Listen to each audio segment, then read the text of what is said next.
What's going on, y'all? It's Ninja Kitty, and I am back with another video on how to for ferals. This is going to go into Dragonflight, covering talents, PvP talents, uh, rotation, opener, and key bindings, and a little bit of macros. Basically, all the things that you need to know to go ahead and get right on into it and get what you need to do going. I'm going to go ahead and give a little shout out to Snoopy real quick. Thank you for going ahead and pushing me to keep doing this stuff. And yeah, he's a great content creator. Y'all should all go check him out. Uh, let's go ahead and get right on into this thing. Okay, so this is going to be, I have it written down just so you can see it by spell. This is going to be my rotation right now just for the opener, right? So we're in cat form, we're in stealth. It's going to be Rake, Feral Frenzy, Rip, Adapt Swarm, Rip, Moonfire, and then we got a proc, so we press Thrash, and then you just build combo points right here. We got a big bite coming in. We got all our bleeds up. Rake's about to fall off. Moonfire, reapply. Another bite. And that's, you just literally just keep all your bleeds up. That's about to fall off. We got an instant cast for Thrash. That's your rotation. Just keep your bleeds up, keep the pressure up. Yeah, that's really it. It's super simple. That's gonna be your rotation. Now, what makes that rotation so strong, right, are these talents right here. So the rotation's real similar to Shadowlands. Not much has changed on that end, but we're able to edit it and kind of make it a little bit more potent with where things are, right? Because we get Circle of Life and Death now. You get Adaptive Swarm now. You get Feral Frenzy. You get Blood Talons. Like, you got everything you need to make it a super potent thing, right? But let's just touch into some of these talents on what's super important to have and what you can kind of play around with, whatnot, you know? So baseline, this is a real good single target build, right? And I'm going to be running jungle, so I prefer single target, right?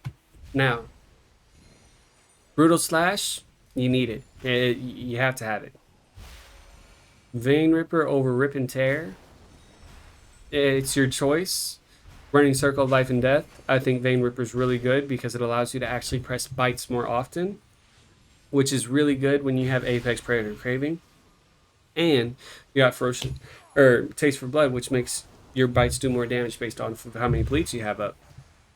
So by running these, you're increasing your bites. You know, like it's making your bites hit harder, which we could actually swap out of that one, put it into here. But it's really up to you, right? This is a really good single target build. On this side, clone is no longer a baseline ability, so you actually have to spec into clone now, right? So if you want clone really bad, take off renewal, take that out. 1, 2, 3. Oh, take one out of there. Boom. Or you could take this one out, put 2 down here. Like, you just play with this general area. So natural recovery, Lakara's teachings, renewal, and well-honed instincts. I always keep at least 1 in well-honed instincts, but it doesn't need to be 2. This right here is what I will standardly run because I will be running jungle, right? So I'll go ahead and apply these changes. Okay, now that I got those already set out the way, I'm going to show you my PvE build, and this is going to be from max AoE, right? I'll show you that, and then I'm going to show you my my regular cleave build, which is what I would run if I was running kitty cleave or something like that. So I'll go ahead and show you those right now. So this right here is going to be my PvE build for my mythic keys, right? So I managed to get KSM, which is Keystone Master, last season of Shadowlands, and then I also got Gladiator in season 2.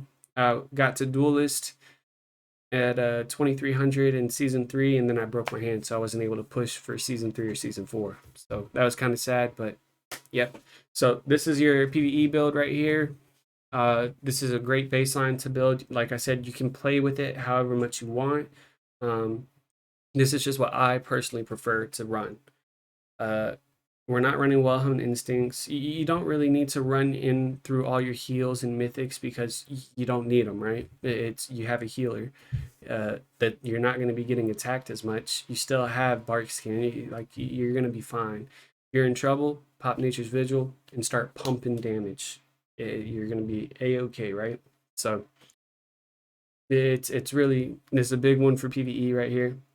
This is a must-have for PvE, in my personal opinion. Must-have for PvE. But I'll show you guys that cleave build for BGs now. All right, so I'm gonna go ahead and move my camera down just a little bit so you guys can see. The Druid points, basically the same. If you want to run clone, you can. I don't recommend it in BGs because, well, you're going to be pumping in BGs. Feral Druid's cleave damage is insane right now. Feral is in a really good spot, right? So, this solid option. You could take out a couple here and there. There's a lot of things that you don't necessarily need to run, but it doesn't hurt to run them. Taste for Blood. Go into that so you can get Incarn. Like, this isn't bad. Incarn is really good, and I think I'll probably end up swapping some things around just so I get Incarn. But this is my general BG cleave build right here. Okay, so I'm going to touch up on those macros now and the keybinds. Kind of hit them both at the same time, right? So the macros is going to be your just shift and control for parties. So anything that you can put on your teammates. Thorns, regrowth, that's really about it for me, right? There's probably a couple more that just not come to my mind right now. But this right here, control, puts it on the DPS for me typically. And then shift puts it on my healer. So whichever one, when I get those instant procs, or even if I don't have an instant proc, go ahead, press shift C, got it going on the healer. Control C, it's going on my DPS. And if I'm not pressing shift or control, it's going on myself. So that's what I do for both regrowth and thorns. So if my teammate's getting cleaved down, I'll press shift 7. If my healer's getting cleaved down, or vice versa, you know. But that's really the big one. Up next is going to be for your enemy. And it's going to be is focus macros. I can show you one or two of them, and they're all going to be the same. All you have to do is just change out the abilities. So we'll do bash, right? Actually, we'll do kick. I think my kick's over here. All right, so kick's right here. All I have to do, if I'm facing this guy, but my focus target's over here, if he's casting something and I'm attacking this guy, and I don't want him to think I'm even looking at him, because I'm targeted on him, he'll see my target of target right here, which will be him. He starts to cast. All I do is press Shift Z, and I hit him, just like that. Or if I'm attacking this guy, and there's another DPS over here training my teammate, all I gotta do is, I don't even have to face him for clone or for roots. All I gotta do, Shift Q, it's going on his teammate. If I don't want to go on my teammate, all I gotta do is press Q, and it's actually gonna go on him instead. So just do that for all your main stuff, right? So by main stuff, I mean bash, maim, kick, roots, clones, like anything that goes against the enemy, right? And then the last couple I will touch up on are going to be remove corruption, which is also a talent. It's not baseline anymore. Anytime you fight a resto shaman, I 100% think you need to run remove corruption. All you have to do with this macro that I have, as soon as you see them start casting X, just hover your mouse over your teammate's raid frame and press that remove corruption macro on them. It's getting it off instantly. All it is a mouse over macro. So all you do is just mouse it over their frame.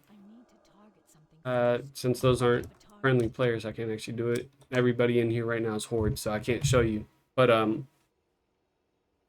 go back to general. This is it right here. All you got to do, just take out. No, that's remove corruption. I also have the same macro for rejuvenation, just so I can get that swift mend up. So I press rejuve on a teammate and then swift mend them. So it's remove corruption's a big one, and then the last big one that I'm going to go into for macros is cancel form. So I'm in form, right? And now we have global cooldowns. So watch down here, right? I'm gonna go into bear form, or I'm gonna go into cat form, and I'm gonna leave cat form as fast as I can. So it's still, that's as fast as you can with the global cooldown, right? Even if you go into a different form, I can't go into bear. That's how long it takes to go into a different form. So if I'm a if I run this macro right here, it's gonna be cancel or a cat form, cancel or a bear form, cancel or a travel form, moonkin form, so on and so forth. You know, run this macro right here. Watch the difference on how fast you leave form, which is going to be huge for that last minute getting out of hibernate, that last minute getting out of scare beast. You know, all those little things. This is why you need to run a cancel macro. Watch the difference on how fast I go. So we're going to go into cat form and leave cat form as fast as we can, right? I pressed the wrong button, but it was still faster. Like you see how fast it is. Like it's almost like I'm not even going into the form, right? And it doesn't work just for that. Like it works for all your abilities, right? It's that's a must-have in my opinion, right? So that's really going to be it for macros. Keybinds. So go ahead, go into this bad boy right here. Your special action 1, 2, and 3. Those are the biggest ones that you need right there. And what those are going to be: mouse wheel up puts me in cat form, mouse wheel down puts me in bear form, and then if I were to press shift up, it would actually put me in travel form. So those are your biggest things. And I have a Razor Naga, that's why all my keybinds looks kind of just crazy. But yeah, that those are your biggest things for a druid, in my personal opinion, to have. You need to have your forms macro to your mouse wheel, up, down, and stuff. And then another one that just works for me personally. uh, Go back to that. We're gonna go to targeting. For me, I use my middle mouse button. That I just press it in. My fingers always hovering over it. I don't have to leave my pinky, so like it doesn't. I don't have to go click tab. If I might want to press shift, tab's quite a ways away. Control tab's a ways away. You know, so if I just press my center mouse button, it's always right there, just ready to go. So that's why I will press middle mouse. The only difference that I would change maybe is moving from middle mouse from target's near enemy player to target's nearest enemy, because that'll help with those totems. That'll help with like pets and just stuff like that. Like let's say that demonology warlock has his tyrant out. I want to go kick him. I'll just target him instead. You know. But that's gonna be it for my macros and keybinds as well. Keeping it, trying to keep it pretty simple for y'all. But let's go ahead and get into these comps now. All right, so real quick, I remember I did not touch up on those PvP towns, right? So if you're running Kitty Cleave, you don't need to have infected wound. If there's a mortal wound ability, which means reduce healing done to a player, you don't need to run your own mortal wound. You're just overlapping what you could have that could be beneficial, right? But since I'll be running jungle, I don't need it. So this will be my uh, this will be my standard build for jungle. This is what I'm naturally gonna run. Especially now that we're doing more bites, I'm probably gonna run this into even caster comps over Savage Momentum. But if you're doing a different build, Savage Momentum is great whenever you're fighting double casters, or if there's just a caster on the team and you don't feel like you're gonna get a lot of pressure from that melee. Savage Momentum is really good for those kicks. It gets you that Tiger's Fury back up real nice quick. But for the big bites, Ferocious Wound's just going to be good. It gives you extra 10% reduced HP pool for them, which is pretty big. And I highly recommend running that one as baseline ability. And lastly, if you think that there's going to be just your team's going to be getting melee cleaved, I think you should run Thorns. That's my personal opinion. Thorns just does too much damage not to do. It feels good. It's just as strong as it was before, you know. So it's pretty good. I like the fact that it reduces the movement speed as well, you know. So if you got a ret and a warrior on your teammate, they're gonna have to pop Blessing of Freedom already because they're gonna be getting slowed, which means they won't have Blessing of Freedom for that root. So it's just it helps you out a lot, right? But last thing I would touch up on is like if you're facing something like a boomy, Freedom of the Herd. If your hunter is not running Blessing of Freedom, or I forget what it is, but he can break the roots on somebody, right? So this will allow you to be able to break it instead. Let's say you're running Kitty Cleaver, a comp that won't be able to break that root on your healer. Like let's say it's a root beam from a Boomy. If you run Freedom of the Herd, so let's say you're fighting Boomy DH Resto Shaman, because that comp was insane for a while, you actually have the ability to get those root beams off your healer too. So it's pretty big because you have it on a 45-second cooldown if you run it now, right? So it's big, and if you run improve improve Stampeding Roar, and let's see, just so I can just kind of play with it, right? Because this reduces it by a minute, and it's already at a minute 45. This is supposed to reduce it by a minute. Let's see what it runs up to. I realized I won't be able to actually show you guys because I'm not in a PvP match right now. So the PvP towns are not actually effective in a general city. So won't be able to show you guys that right now, but I feel like you could literally just be running around full speed all the time. But yeah, so there's quite a few things that you can just play around with, test out. This is what I run baseline for World PvE or World PvP. So this is my natural build.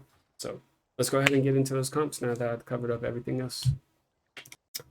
All right, so on those comps, this is going to be my opinion on what is strongest right now, what's kind of strong, and then all potential comps that I just don't know enough information about yet. Right? So strongest one, in my opinion, right now is going to be jungle with BM Hunter. Marksman Hunter just got a little bit of a buff. Haven't really seen it come out too much, but BM Hunter is still doing pretty good pressure. So I think BM is still really good for jungle. You're going to run with a Disc Priest or Holy Priest. I personally prefer Disc, but either one works. You can swap out the healer if you want to, but I do still think that Disc Priest runs the best. Next comp, Kitty Cleave. Everybody loves Kitty Cleave. However, if you're running Kitty Cleave, you probably don't want to run that single target build. You probably want to run a Cleave build. That way you and that warrior are just hitting everything down. I would run with the Evoker healer or Disc Priest or probably Resto Shaman, just because you get that extra little bit of damage from those healers, right? So those are all good, but personally, I also really like Holy Pally in those. So that extra bop, that extra freedom, it's just huge for just maximizing that uptime that the both of you get on those targets, right? But those are the two real strong comps that I think are right now.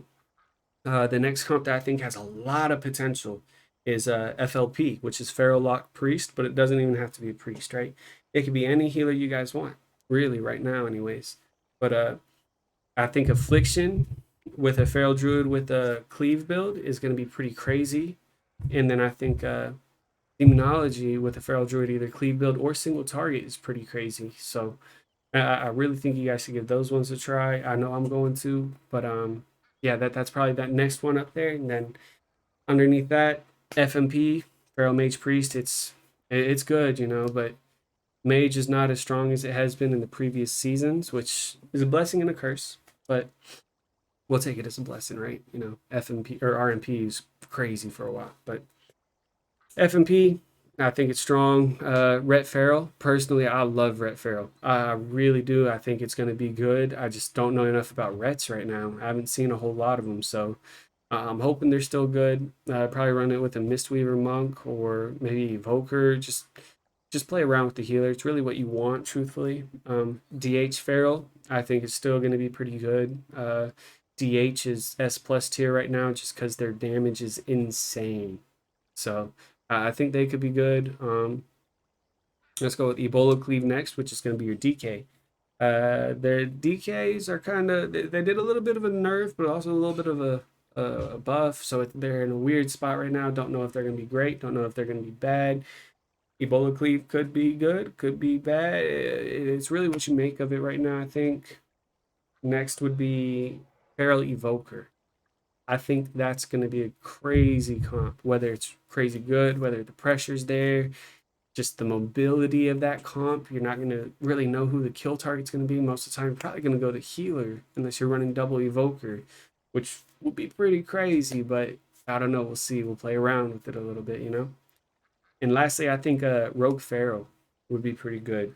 Uh, with that, if it's in threes, I think it's going to be an Outlaw Rogue, maybe an Asa Rogue, but I think Outlaw Rogue is actually pretty good with Feral. I actually ran it up to about 21, 2300, somewhere in there, and we were just farming. We were just messing around. We weren't even playing serious. Our healer, he was kind of new at the time, and he was having a fun time. We just all had a blast, just messing around, and it was fun. But uh, sub Feral, I think is still gonna be crazy good in twos as long as you know the play style. But truthfully, any comps, it's going to be crazy this season. Everything in the game right now is doing a decent amount of damage, so you can really run with anything that will work. Uh, Especially now that you know you can spec into and out of so many different things. You don't even have to run maim anymore. You don't have to run bash. Like there's so many things that you could run and just change up. That it opens up so many things for comps. I think there's just going to be so much good things that happen. You know. So that's really all I got for you guys. That's my whole guide covering all the rotations, the keybinds, macros, talents, all that good stuff. I really hope it was helpful. Let me know what I could do better for sure. I really do want to get better at this, make more content. I'm streaming on Twitch now. Please shoot me a follow and everything. I'm trying to get affiliated over there. It'd mean a great deal. Stop and say hi, talk to me a little bit. I'll do what I can to talk to you back. I'm going to be streaming some PvP, some PvE. I'm going to be streaming everything, right? Uh, yeah, so I'm going to go ahead, hop off. Christmas and New Year's, Hanukkah, all that stuff is coming up. I hope you guys have great holidays. If you're watching this before, have crazy amount of fun, but don't do anything dangerous, you know. And if you do, do it safely, if that makes sense. And if you're watching it after the holidays, hey, I hope your holidays went great. And yeah, I hope to see you guys on the next video. See you in the stream. Take it easy. Peace.